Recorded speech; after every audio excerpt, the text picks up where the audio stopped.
Good morning. This is Jeff Heiser, and this is I Think Differently. Today's show, Stop Doubt and Win the Day.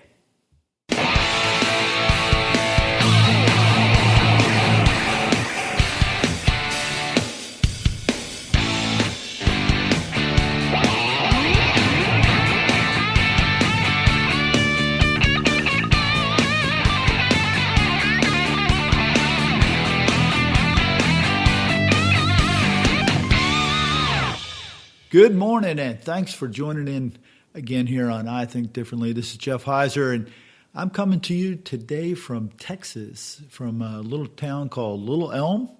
And I spent some time down in a little cafe this morning at, I guess it's called Frisco, Texas. And it was a little cafe called Summer Moon. That's what it was, Summer Moon. And you know, as I sat and wrote my blog and this story for today's show, early this morning, I was there in the cafe, and I'm sitting there in that little cafe. Like I said, it's called Summer Moon. It's a small little coffee house that sells coffee that is made from. They take the beans and they put them like in a pizza oven almost. And they call it wood-fired coffee beans. It was unbelievably good coffee. I was really amazed. I was really shocked at how good this coffee was. But I like going into little places like that. And we did have somebody talking about going into little places like that. We did have somebody that came up with what the Blue Line Vagabond name means for my van. Now, I'm not going to give it away. I'm still going to let it be out there and see if anybody else can come up with a name, what it means. The person that came up with it was pretty close, and I let him in on the secret, but I want to see if anybody else can pick it up. You know, this cafe that I was in this morning, it was full. I mean, completely full. Even the seats outside on the sidewalk were taken. And, you know, I'm sitting there and I'm writing and I'm thinking and I'm doing some more writing. And I'm listening to the many conversations that are going on. And there were conversations from job interviews to people catching up on, you know, they hadn't seen each other in a while, to people talking about their next great invention and everything in between. It was amazing. It really was amazing.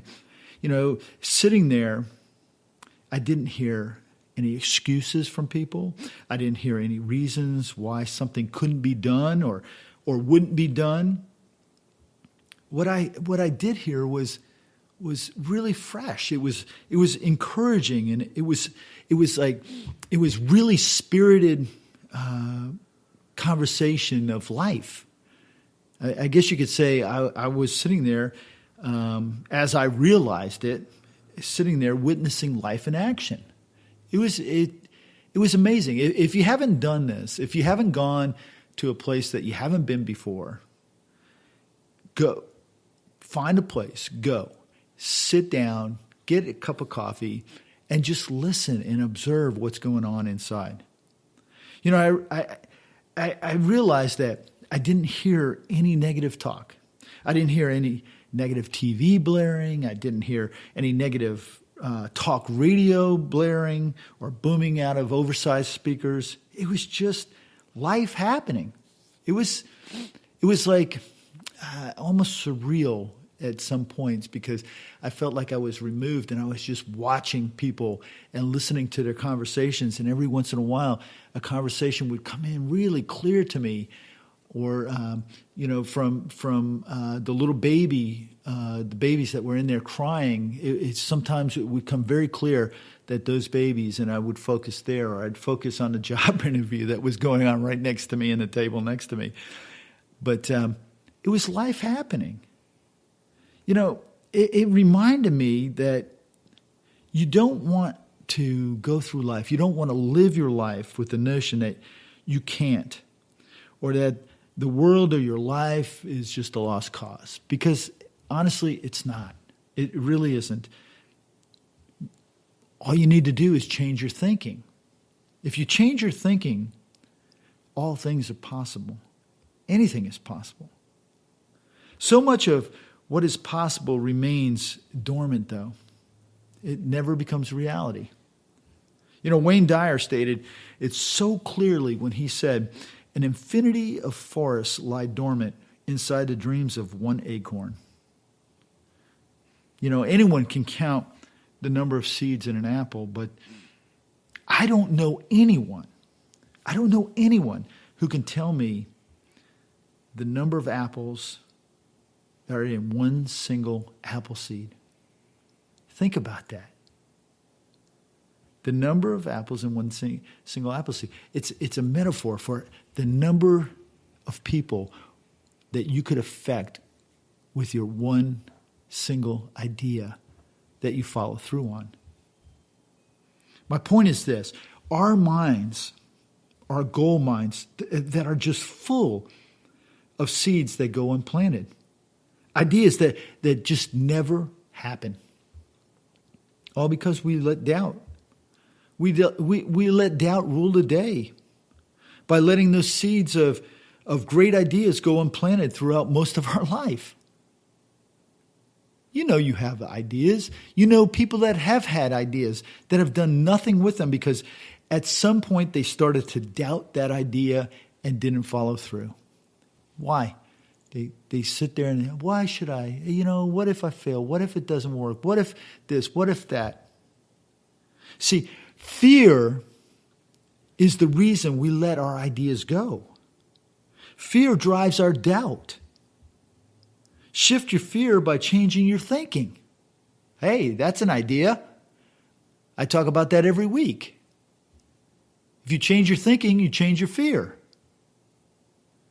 When you shift your thinking or the way you view the things that are causing you to have fear, those things change. They do. If you haven't tried it, you need to try it. You know, when I decided to climb Mount Elbert, which is the second highest mountain summit in the lower 48 states, at first I was really excited. I was like, I'm ready to go right now. And then a few days passed and a few more days passed. And as I got closer to actually climbing to the top of the 14,433 foot summit, I began to question myself. I began to have doubts. Could I handle the elevation and the altitude change? Will my knees hold out or give out? There were so many excuses I could have used. I mean, there was just so many excuses that came to mind. It would have been easy just to not climb it and say it's this reason, that reason, this excuse, that excuse. Instead, I changed my thinking. I shifted my doubt to curiosity. I started thinking about what it would be like to stand on the summit of a 14,433 foot mountain, the second highest mountain in the lower 48. What would that feel like? I used to daydream about what it would be like just to conquer this mountain, going up the rocks, going up the side, going and getting to the summit, holding the placard that said I was there. See, I changed my thinking. I told my knees that they would be fine. I also realized that if I listened to the crowd of naysayers, I would be just like them. It would be easy to be like them, think like them, and eventually become one of them. I said no. I was making it to the top. I made it to the top. Was it hard? Oh, you betcha it was hard. But I made it. Don't live life doubting yourself. Don't live with the notion that all my life I've doubted. Am I capable of achieving my full potential? What a way to go. Your whole life, you're questioning yourself, am I capable of achieving something? That's a hard way to go. You know, when considering science, doubt is a good thing. It really is. It's the scientific method. You doubt it and you prove it. You doubt it, you prove it. And it works well in science. But when considering your life, doubt can and will keep you from achieving your full potential. See, doubt comes from fear. Your fear of failing, not being good enough, not capable of accomplishing whatever it is that you want. And your fear triggers your doubt. And your doubt is what keeps you in place. Change your fear to curiosity. What would it be like instead of, oh my gosh, how will it hurt me or affect me? To remove doubt, become curious in what you're afraid of. Investigate it. Find out about it. When you change the way you look at or think about things, those things change. Many times without you even realizing it. They just change. Because you're taking a different tack on it. You're taking a different perspective. You're looking at it differently, from a different angle.